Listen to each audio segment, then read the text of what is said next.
Situation, exercice 10, probabilité et arithmétique. On a créé un jeu de 10 cartes, sur chacune desquelles est inscrit l'un des 10 premiers multiples non nuls de 8. On va faire la table de 8, donc non nul, donc 8 fois 1, ça me donne 8. 8 fois 2, 16. 8 fois 3, 24. 8 fois 4, 32. 8 fois 5, 40.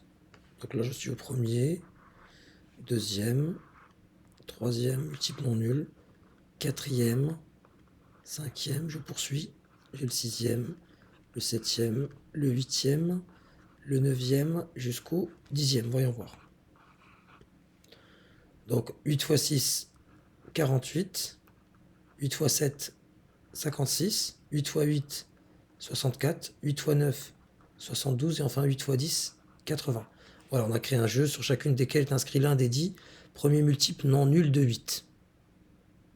Voilà. Une carte est tirée au hasard sans regarder et on observe le nombre inscrit.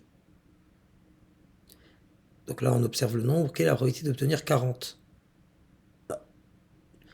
40 parmi les 10 issues possibles. Il y en a combien des 40 ? Il y en a un seul. Donc c'est une. Il y a combien d'issues possibles ? C'est 8, 16. Bah, et les 10 premiers multiples, quoi. Non nul de 8. Donc c'est une chance sur 10 pour la probabilité. Quelle est la probabilité d'obtenir 40 ? Voilà. Il est là, mon 40. Il n'est présent qu'une seule fois parmi les 10 issues possibles.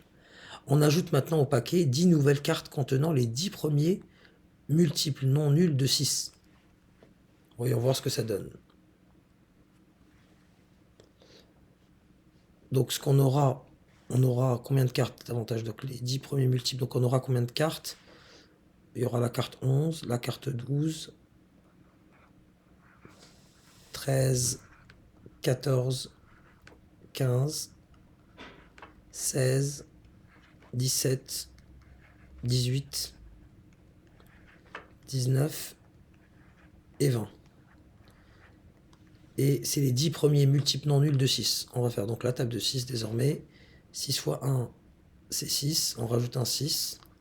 6 fois 2, 12. 6 fois 3, 18. 6 fois 4, 24. 6 fois 5, 30. 6 fois 6, 36. 6 fois 7, 42. 6 fois 8, 48. 6 fois 9, 54. Et enfin, 6 fois 10, 60. Voilà ce qui contiendra notre jeu de cartes. Une carte est ensuite tirée au hasard parmi l'ensemble des cartes et on observe le nombre obtenu. Peut-on dire que toutes les cartes ont la même probabilité d'être tirées ? On peut la poser autrement la question.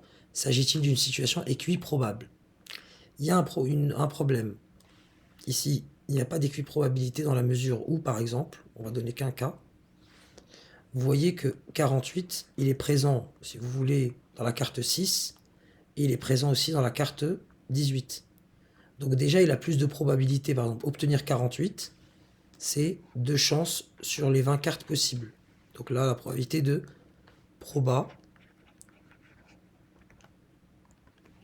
obtenir 48. Elle est égale à 2 sur 20. Et la probabilité d'obtenir par exemple 8,